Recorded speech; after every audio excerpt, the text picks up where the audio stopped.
DKPP PKE 3 2014, Dewan Kehormatan Penyelenggara Pemilihan Umum Republik Indonesia yang memeriksa dan memutus pada tingkat pertama dan terakhir perkara pengaduan nomor 674 dan seterusnya yang diregistrasi dengan nomor perkara 255 dan seterusnya, menjatuhkan putusan dugaan adanya pelanggaran kode etik yang diajukan oleh Prabowo Subianto, calon Presiden RI, Hatta Rajasa, calon Wakil Presiden RI, dalam hal ini berdasarkan surat kuasa khusus tanggal 4 Agustus, memberikan kuasa untuk bertindak baik sendiri-sendiri maupun bersama-sama kepada Mahendra Data, tim pembela Merah Putih, Sutejo Sabto Jaluk, tim pembela Merah Putih, Warno, tim pembela Merah Putih, Sahroni, tim pembela Merah Putih, Guntur Fatahillah, tim pembela Merah Putih, Ega Windratno, tim pembela Merah Putih, kepada Husni Kamil Manik, Ketua KPU RI, Ferry Kurnia Riziansah, anggota KPU RI, Ida Budiati, anggota KPU RI, dan seterusnya. Karena ini semuanya adalah ketua dan anggota KPU RI, maka kemudian saya akan langsung kepada bagian pertimbangan putusan.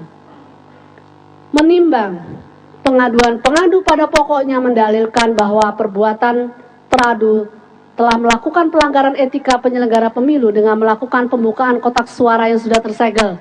Karena pada hari Jumat 25 Juli 2014, teradu mengeluarkan surat edaran nomor 1446 dan seterusnya tentang penyiapan dan penyampaian formulir model A5 PPWP dan model C7 PPWP Jo surat edaran 1449 dan seterusnya tentang sengketa PHPU Presiden dan Wakil Presiden tahun 2014, bahwa surat edaran dimaksud di atas berisikan perintah pada seluruh KPUD untuk melakukan pembukaan kotak suara yang sudah tersegel berdasarkan pasal 149 Undang-Undang Nomor 42 2008 tentang Pemilihan Presiden dan Wakil Presiden dan PKPU Nomor 21 Tahun 2014 yang menyatakan KPU Kabupaten Kota menyimpan, menjaga dan mengamankan keutuhan kotak suara setelah pelaksanaan rekapitulasi hasil penghitungan perolehan suara paslon, sehingga KPU KIP Kabupaten Kota wajib menyimpan, menjaga dan mengamankan kotak suara.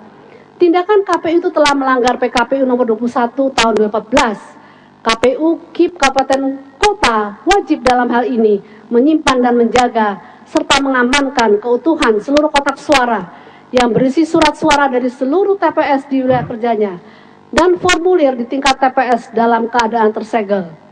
Surat edaran ini juga melanggar pasal 38 ayat 3 PKPU nomor 31 2014 yang pada pokoknya mengatur bahwa KPU KIP Kabupaten Kota wajib menyimpan kotak suara sebagaimana dimaksud pada ayat 1 pada tempat yang memadai dan dapat dijamin keamanannya. Untuk memperkuat pengaduan, selain mengajukan alat bukti, pengadu mengajukan ahli Dr. Margarito Kamis.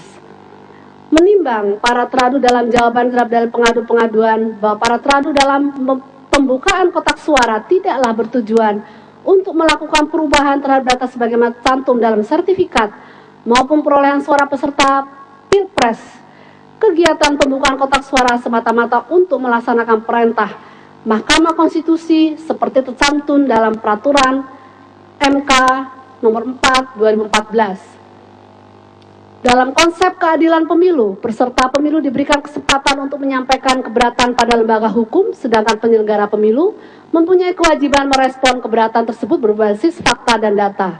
Terhadap fakta tersebut, kebijakan pembukaan kotak suara melibatkan saksi peserta pemilu, pengawas pemilu, dan kepolisian telah sejalan dengan azas profesional, transparan, dan akuntabel, serta norma etika penyelenggara pemilu. Tidak ada pikiran apalagi tindakan para teradu untuk melakukan perubahan dokumen hasil pemilu. Berdasarkan substansi surat edaran menyangkut pembukaan kotak suara dan pelaksanaannya sesuai dengan azas-azas penyelenggara pemilu dan tata kelola pemilu yang baik. Pertama, pembukaan kotak suara dengan prinsip transparansi melibatkan pemangku kepentingan utama pemilu, saksi pasangan calon, dan pengawas pemilu. Kedua, pembukaan kotak suara juga sesuai dengan prinsip independensi. Ketiga, pembukaan kotak suara sesuai dengan azas akuntabilitas, yaitu setiap pembukaan kotak suara terdapat berita acara atas aktivitas yang dilakukan, Keempat, pembukaan kotak suara sesuai dengan azas efektivitas. Pembukaan kotak suara dimaksudkan untuk memberikan pelayanan yang tanggap dan cepat terhadap proses sengketa yang terjadi di MK. Terakhir, pembukaan kotak suara sesuai dengan prinsip profesionalitas. KPU memberikan standar operasional prosedur dalam proses pembukaan kotak suara sehingga pembukaan kotak suara di satu tempat dengan tempat lain memiliki pola yang sama. Untuk memperkuat bantahannya, selain mengajukan alat bukti, teradu juga mengajukan ahli yaitu Dr. Haryono. Menimbang keterangan para pihak terkait bukti dan dokumen yang disampaikan dalam sidang pemeriksaan, terdapat pemahaman dan fakta sebagai berikut. Berdasarkan pasal 149 Undang-Undang 42/2008 dan pasal 43 PKPU 21/2014, KPU KIP Kabupaten Kota wajib menyimpan dan menjaga serta mengamankan keutuhan seluruh kotak suara yang berisi surat suara dari seluruh TPS di wilayah kerjanya dan formulir tingkat TPS dalam keadaan tersegel. Dalam Undang-Undang dan PKPU AKO tidak terdapat norma hukum yang memberi kewenangan pada KPU untuk membuka kotak suara. Surat edaran untuk memperlancar tugas pokok dan fungsi KPU, maka terbitlah rangkaian surat edaran nomor 1446 dan seterusnya, nomor 1411 dan seterusnya, surat edaran nomor 1449 dan seterusnya, kepada seluruh jajaran KPU KIP provinsi dan KPU KIP Kabupaten Kota untuk pembukaan kotak suara yang sudah tersegel pasca penghitungan suara nasional pada KPU KIP provinsi dan Ketua KPU KIP Kabupaten Kota.